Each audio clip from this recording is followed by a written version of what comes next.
Well, hello and good evening. Welcome everyone to Suburban Homesteader, Wyoming, Arizona. And I can see that Rebecca is already here and Nancy is here.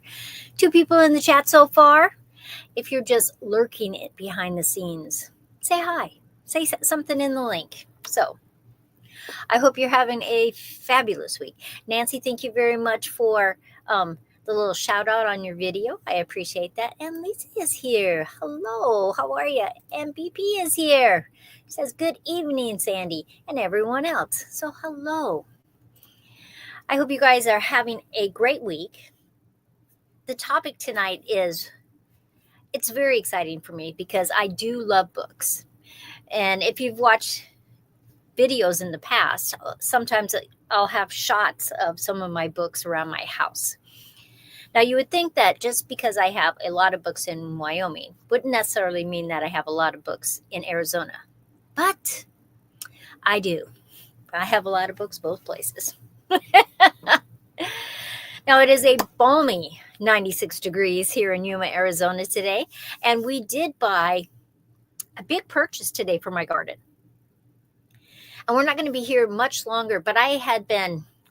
you chop things down, you trim, and you just get piles. Now in Arizona, it's very dry, and so that the things don't decompose as fast as where it would be when there's a lot more moisture, more humidity. And so I either chop everything up with a chipper, with hand little clippers. Last October, or this October, when we came down and we trimmed all those trees, we cut out the big branches because we can use them in our fire pit. But we had piles and piles of other branches. And we actually paid somebody to come do that, which was about $240 for them to send them through their big chipper. And I thought, I'm just not willing to do that every year, to pay that money, because in the past, I've clipped them with my clippers and used everybody's garbage can that I could find. I wasn't willing to do that. So tomorrow's video is all about my new chipper shredder and why I picked that one. I'll tell you all about the cost, us unboxing it, us putting it together, and then tonight after supper, we're going to chip things when it's not quite so hot. So that should be an interesting video because a lot of times homesteaders are looking for things like that. And I did look to find some place that I could just rent a chipper shredder. I couldn't do that. I had to actually go through a tree service, and it was a lot more. But tonight we're talking about books that you should have on your homestead, your urban homestead, or in your apartment or townhouse, wherever you live. These are books that will really help you to really grow as a homesteader. And Madeline is here. Hello, how are ya? Just so many good friends in here already. So I am going to start on the inside, books for inside, and go to the outside, to your gardens, and then maybe to some animals if we have time. And actually, let me start with just something it's not actually for inside, but I find them very valuable because I put them in my car. Now, you can get these little things like this. They have them for insects and birds and animals and flowers and plants. And they just stretch out, right? So if you're in your car and you're driving someplace or you're walking your property and it's things you don't recognize, plants you don't recognize, this is perfect for you. I have a whole bunch of these for the plains in the Midwest, Rocky Mountains back in Wyoming. And then I have these ones and a few other ones like this for Arizona. Like this tells me all about the birds, And are they a little spendy? Yeah, for what you get. But they're laminated. They last forever. And they're just a great resource. So if you don't want to drag books around your property, trying to figure out what bird that is, these are very handy. And Penny is in here. Hey, Penny girl. How are ya? And Rudy's here. Hey, Rudy. Rudy, I'm not pronouncing anything tonight, so we'll have to do that at a different time. Okay, let's start inside. Nancy says, I love the book I got for my birthday, The Forgotten Home Apothecary. Sorry, couldn't even talk. By Nicole Applinen. Sorry, I don't know how to pronounce her name. Herb Book Essential Oil books. I love those. Those are excellent. And in fact, that's one of the things that can be really good inside, because you could make your soaps, your shampoos, your lotions, your chapsticks, adding herbs and essential oils in there. So those are good books to have. And Juan is here. Hello, how are you? So another essential books to get are cooking books, because no matter what space you have, you may have just vegetables on your balcony. Maybe you have a half an acre, a third of an acre, 10 acres, 40 acres. More than likely, you're going to have a garden. And so it's important to have those kind of books. I always think you should have a fairly new book that is, there's a lot of good books on farm to table, or some of them are called farm to fork. Something that takes what you grow in your garden and gives you recipes on what you could do with that. So this is a great book. And I have several other ones up in Arizona, or up in Wyoming, but this is real nice. It's called The Nourished Kitchen. It's a farm to table recipes for the traditional foods lifestyle. And it is a great book, but it's not just recipes. It has all kinds of history and ideas. So that's a good book that I would recommend. It is by Jennifer McGurther. There's her name. Excellent book. And so this is what I would call one of my newer cookbooks that would be a great book for a homestead. But then you should always have some old cookbooks. I mean, old cookbooks are amazing. Like this is Culinary Arts Institute Encyclopedia Cookbook. And it is just jam-packed with recipes. Now they're all black and white. It's an old cookbook. And I have to tell you, it's one of my favorites. I have so many pages dog-eared of recipes that I've tried. But when you have a big old cookbook, and there's lots of good ones, that it can really intensify, really make your dining experience better. Because sometimes as homesteaders, we can get kind of in a rut. And we're busy outside, we're busy inside, and we feel like we don't really have time to do things. But it's important to take some time, not every single meal, but take some time and enjoy not just the eating, but the whole cooking process. So if you can get some kind of big, old cookbook, you will just be amazed at the recipes. Now, I have some really old cookbooks, and sometimes I have to look up words because I don't even know what that is. But that's okay, and that's part of the fun process of it. Oh, look at here. Juan says, I need that. I won a Martha Stewart one on a giveaway a while back. I love Martha Stewart books. I bet you I have 8 or 10 of them back home. Actually, I have a couple on my bookshelf. I used to have my bookshelves in here, but I needed more art room. And so I moved them into the bedroom. And I have a couple of them down here. And I like her books because not only do you get the recipes, but there's all kinds of information and facts and fun things and things you can do and how you can change things. But look for an old cookbook.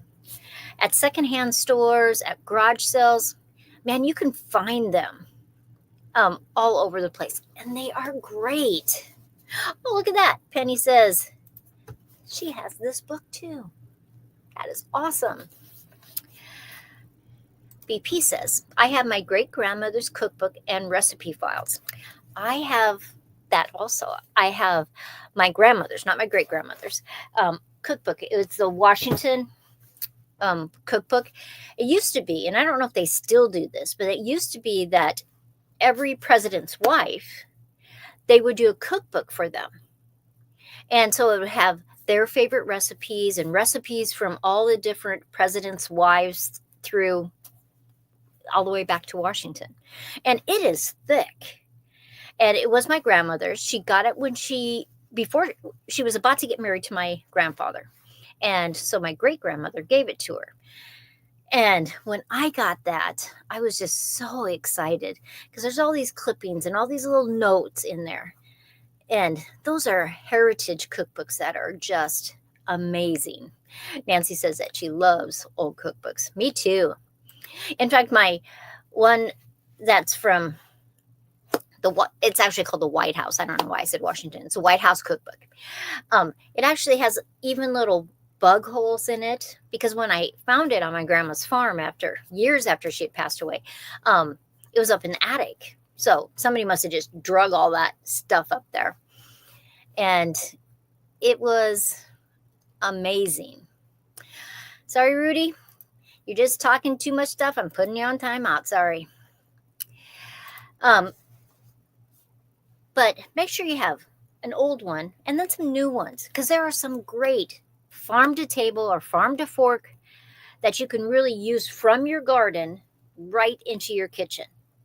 And a lot of times they'll have some canning recipes and how to freeze things. Now, I just found a brand new book. The library, it was published in 2024. I think October of 2024 it got published. And it's called Attainable Sustainable Pantry. National Geographic. And the author is Chris Boressa. I'm terrible with names. So I checked it out at the library, right? I'm going to buy this book, actually. Not from the library. I'm just going to buy it online. And I thought, oh, good. You know, a book on the pantry. Interesting. Oh, my gosh. It is my favorite new cookbook. Because it's not just about your pantry. It's all about, it's got all kinds of recipes in there to put things in your pantry, to use things from making your own mayonnaise and mustard to about anything you can think of. Canning fruit. And it has some great recipes. But I love a cookbook, that gives you a whole bunch of information too. And so it is a fabulous book to get. And Asia Joe is here. Hi, Asia Joe. How are ya? So those are my 3 picks for inside. So let's go outside. Let's skip over the garden for a second and go to animals. Because a lot of homesteaders do have animals. And so I just got these 2 down here. This one is on raising rabbits, and this one is on raising sheep. And they have all kinds of, Story has a whole bunch of them on raising cows, raising chickens, raising pigs. But they are complete books. Look at here. Look how much I paid for that. I paid a whole $1 for both of those. $1 each.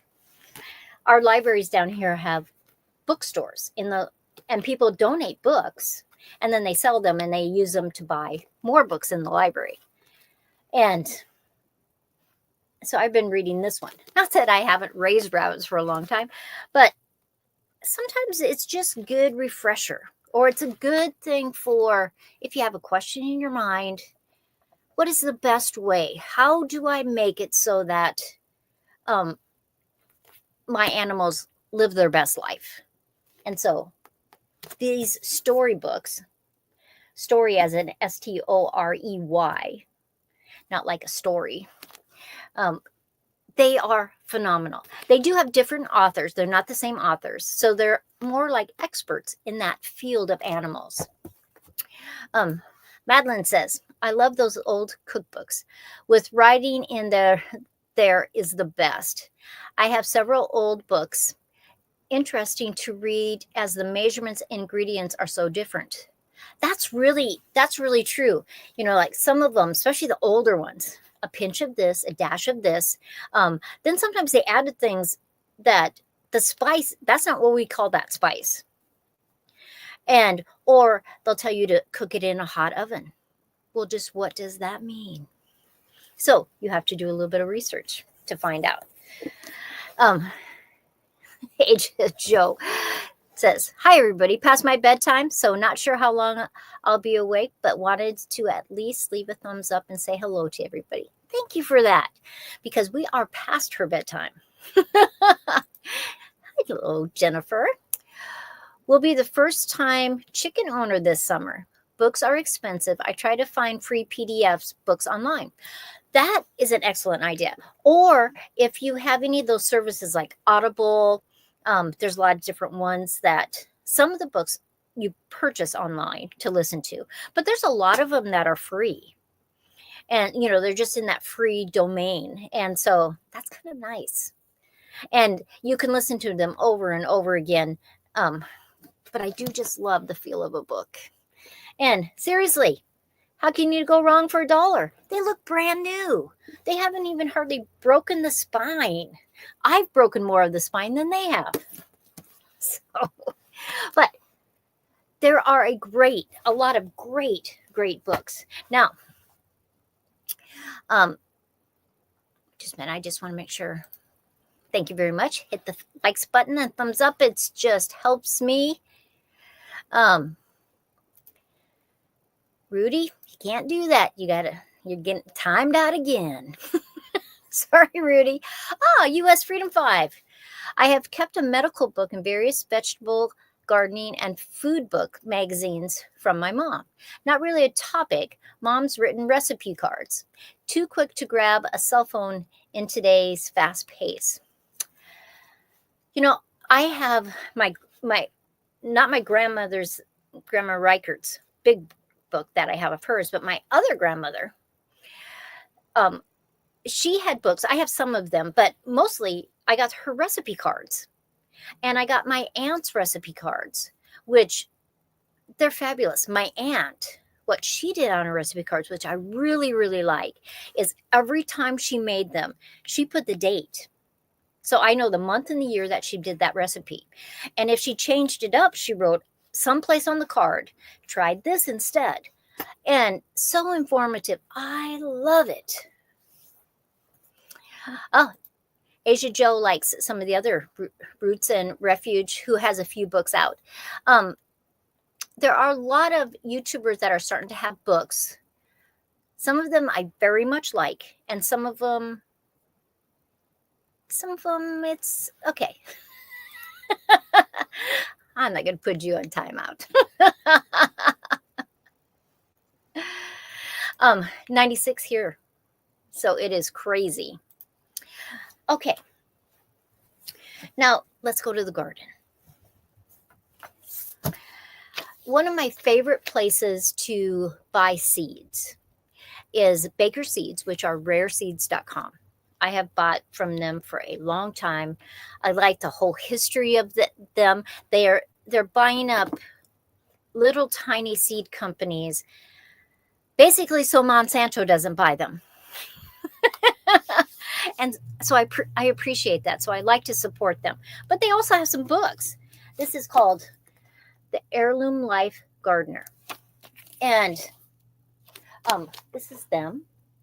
They now have more children than that, and some adopted kids also. But it is a great reference book for the garden. And it'll blow your mind on how much information they have in this book. A lot of gardening books, they'll do a lot of things with big pictures and things that they're doing. But then the last half of the book is usually beans, and they'll tell you all about beans, how to plant them, how to grow them, how to harvest them, stuff like that. And I like that, but I also like books with a little more meat, a little more information than just the generic, oh, this is what you do. So have yourself some good gardening books. Now I have a few more. Now some of these I have back home, so I'm just going to show you a picture of them. Now, probably the number one homesteading book that's recommended across the web is this one. And this is the Encyclopedia of Country Living. This is actually their 50th anniversary edition. Now, was it first published 50 years ago? No, 48 years ago. In 1977, it was first out. But sometimes a book will have additional editions in 1 year. But I was trying to think of how old mine is. Like, I don't have this 50th anniversary edition. I have an old one. And I thought, man, I've had mine a long time, because I was looking at pictures. And I think I've had mine since the 80s. But it is a wealth of knowledge. Jennifer says, I printed the free PDF, but wanted to get a hard copy soon.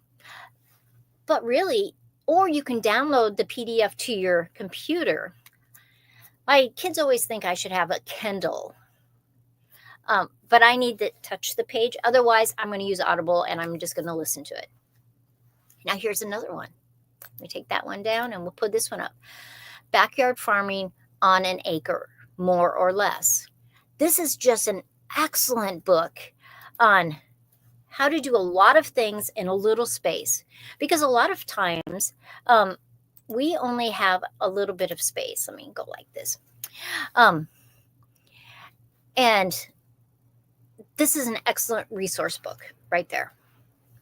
Now, I like listening to gardeners, gardening experts that are from all over the United States and actually all over the world. You can just glean so many great things from them. And a lot of them, you can watch videos about them. You can watch like webinars from them, talks that they've had that people have recorded. And Jennifer says, I just like hard copies of books, even though I printed the whole book and I keep it in a binder. Jennifer, I have to tell you things that I do. If, say, I can't find the book or it's too expensive, but I can get a PDF online, I've printed them and then taken them to like Staples or Office Depot, and they'll put them in a binder, one of those plastic spirals. And then I can just flip it. I don't have to have another binder or folder. It just becomes a book. And I have lots of them like that. A lot of herb ones like that, because I've taken a lot of herbal courses and they'll let you download it, but I want it actually in a book form. And so I just take it over to, I take it to Office Depot, but Staples will do it too. And so it's just something to do. Now, here is one. This is Shep Holzer. He is a permaculture expert. He lives over in Europe, and he transformed a hill that nobody really wanted. And they thought he was crazy because he was going to farm on this. And what he has done over the last probably 50 years is absolutely amazing. And he is a speaker all over the world now. And it's just amazing information. And I have just gleaned so many things from him. And I've watched videos and I've seen how they have taken parts of that slope and flattened parts of it off and made ponds, and it has changed the whole actual weather on that mountain.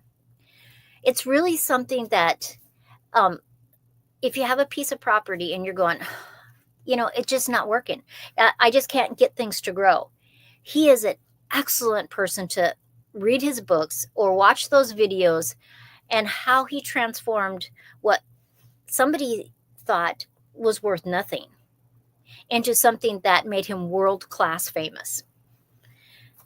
Now, here's another one. Now, this is John Seymour.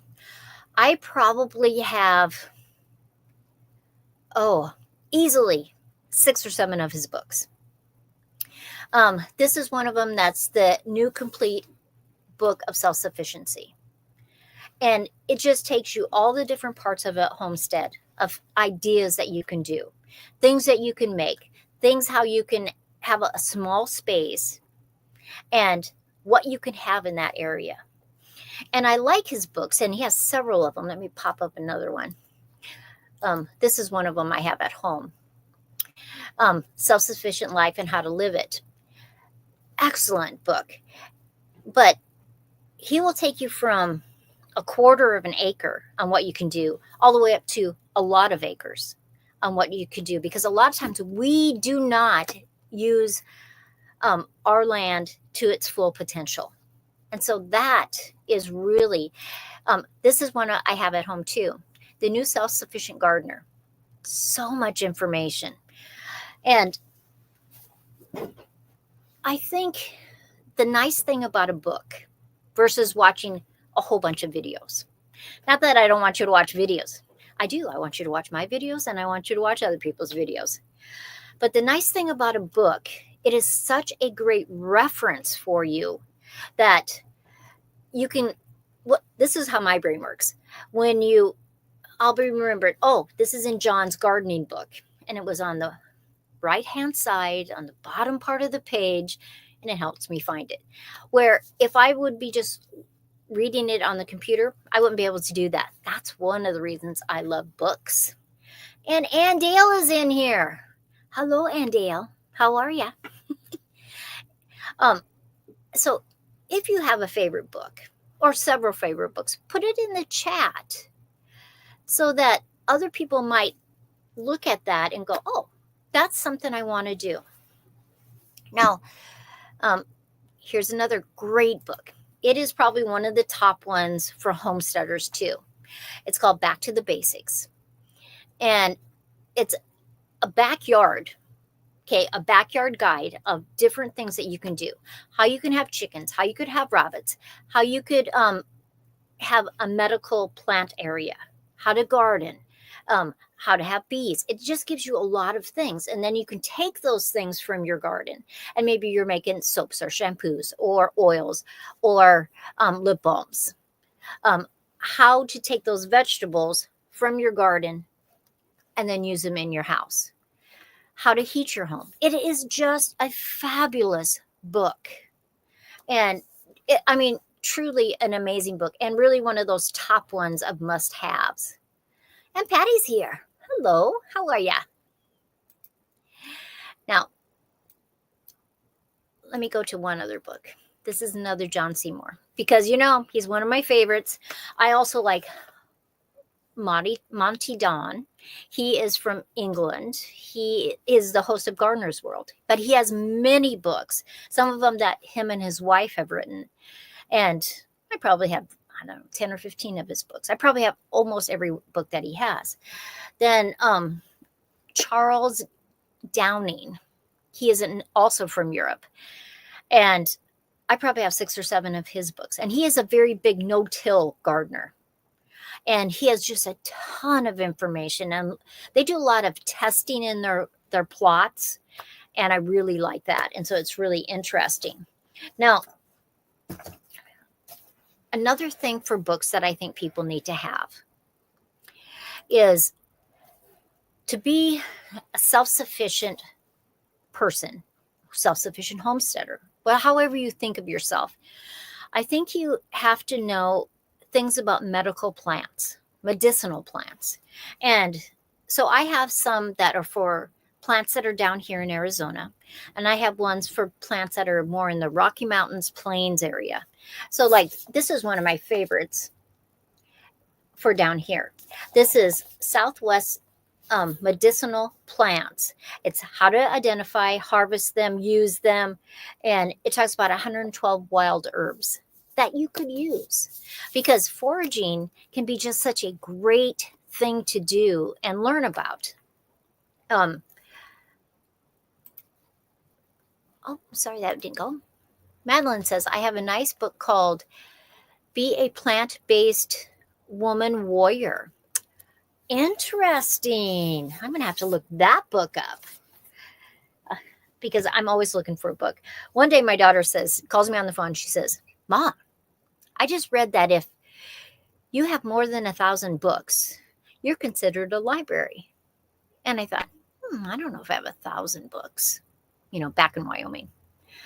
And so I go downstairs. Now I have my big bookshelves downstairs, but I also have bookshelves in my bedrooms, on my end tables, under my end tables, on other little shelves.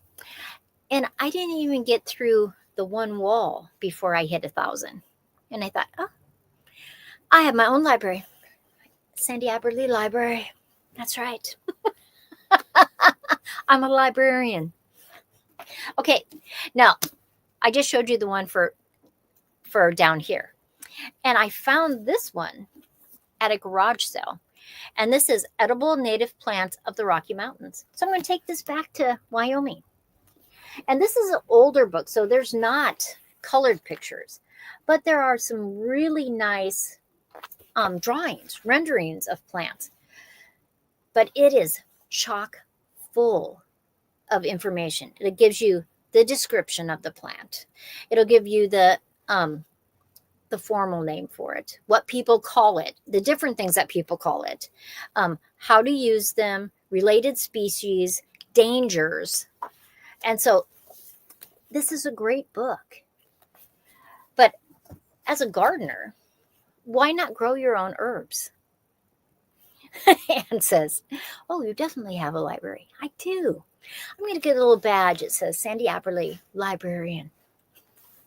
No. Maybe I should make a t-shirt. I could have some of my books on there and I could say Aberle Library. I love books. I have always loved books. And maybe that is because my mom was a teacher. And so she had books. And maybe that's why. Library of Sandi. That's right. I've often wanted to write books. I write stories, short stories. I write poems. I am still compiling a book on recipes with vanilla. I haven't finished that yet. But I have read some things on how Amazon will help you publish. So that could be interesting. Patty says, line drawings are better than colored pictures for properly identifying a plant visually. Colors can distract and may lead to errors. I would agree with that because this book is just incredible. Look at these pictures. Look at these line drawings. That is amazing. And I mean, I have some good herb books, both places, but see how Patty is correct. Look at that. That is amazing. Because sometimes when it's a photograph, there's multiple plants right there. And so it's kind of interesting and hard to see what the plant actually looks like individually. And when you're foraging, you may need to see it individual. And Ginger is here. Hello, how are you? Rebecca says, I want to find out when I can pick red bud flowers. You should be able to Google that. But I would guess with most flowers, when you're picking them, you want them right after they've opened. You wait for the dew to go away, in the morning. Just wait till that part is evaporated, and then you pick them afterwards. Because like I make lilac jelly, and I make other flowers into jelly. And I always have to wait until that dew is gone, but before it gets to that hot part of the day, and then I pick all the flowers that I want. So that is just something to think about. And sorry. Penny says, I love my books. Now, you don't have to buy tons of books. Use your library. Use the resources that are around you. And if you go to your extension office, a lot of times there are books that sometimes are free. Sometimes they're a very small price. And they're books that are written by the university. A lot of times the grad students are whatever they're working on. They will write books about that. From anywhere from bees, insects, to different plants. The extension office will have books on canning, preserving different vegetables, and most of those are free. And so use what you have that are right there with you. Rebecca says that she's going to plant a redbud tree in her yard. And Patty says, I used to eat handfuls of redbud flowers off my tree. So good. Yesterday, I was showing my neighbor my hollyhocks. So I made her eat a hollyhock flower. And she says, oh, I can taste things after it's been in my mouth for a little while. Because you can eat. There's a lot of edible flowers. And I did tell her that if it's a male flower, I take the pollen out of there, just because it's weird in my mouth. And so it's not like you couldn't eat that part. I just don't care for that. And so I just break that off, and then you can eat it. There's, in fact, almost all of a hollyhock is edible. The smaller petals are more palatable than the larger leaves. But you can actually even eat the roots, and you could eat the stem. It's very pithy, though. So I would rather use it for something else. Oh, and look who's here. Cora girl, how was Japan? I saw some pictures. Very cool. She's a world traveler. But everyone, I'm going to let you go. I'm way past my time. Because if you weren't here at the beginning, I told everybody that I made a new purchase today. I bought a new chipper shredder. I have a great big one back home that I have probably had for 30 years. It is a beast. And so I got this one. I read lots of reviews on different ones for cost comparison and what people thought about what it could do and what it couldn't do. And I went with this one from Harbor Freight. And I am what they call a member at Harbor Freight. So I got $100 and some off because of that. And so video up tomorrow. I videoed it when Joe and I were putting it together. And after supper, we're going to send stuff through the chipper shredder because it is 96 degrees right now. And I don't want to do it right now. It's too hot. Penny says, I've gotten some of my books when I was in 6th grade. When the 6th grades have a book fundraiser. See, that's fun. Look around. See what you can do. I mean, honestly, one of the best places to get books are at garage sales. Because people go through phases in their life and they'll say, they're interested in something. And then they change their mind. There is one other thing of books that I would recommend that you get. And I have some really good ones up in Wyoming, but I didn't have any here. And that is on seed starting and seed saving. And I think I'm going to do a video this summer on seed saving, because I think there's some misconceptions. Because a lot of times people dry their seeds, and some people store them in their refrigerator. Now, that is okay for certain seeds. Some seeds do not like the cold, but the ones that can live in your freezer, or not your freezer, your refrigerator. Don't put them in your freezer. I don't care what somebody told you on the internet, on a YouTube channel. Don't put your seeds in the freezer. Sorry. That's just the way it is. Don't do it. The viability percentage is way dropping when it's freezing. Anyway, but there's a lot of seeds that once they're dry, they're still going through the maturity process. And sometimes that maturity process is 4 or 5 months. Where if you just have them in an envelope that's breathable, that's okay. But if you're going to put them, you're going to dry them and then put them in your fridge because you think that's going to store better, you are very much, but you need to know your seeds. And so that's why a good seed saving book is important. Jennifer says, Home Remedies are some of my favorite books. Oh, I love home remedies. I like some really old home remedy books, and it's like, yeah, no, that's not going to work. And then other ones, it's like, oh, I'm going to try that because that could be good. So, but everybody, thanks so much. Takeaway from tonight, break down the areas of your life, your homestead. What reference books could you use? If you could only do one on each section, one good cookbook, one seed saving, one about animals, break it down. Then you're not spending a huge amount of money. But remember, use your resources because your extension office, garage sales, use your library. And a lot of libraries anymore have little bookstores inside the libraries that people donate. So do it. Malin says, you need to write a tell-all book. I've often thought about that. But next week, it's Ask Me Anything. It's a question and answer.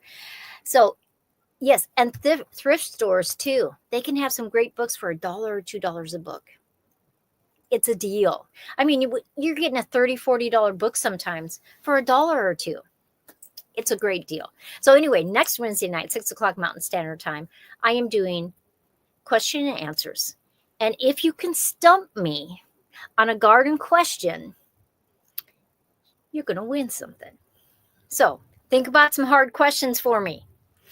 And think about questions you have for your gardening season this year. And we'll see how many people can stump me on questions and answers next week. Penny says, I always put books on my Christmas list to my family. That is fabulous. A lot of European countries at Christmas, that's all they do is exchange books.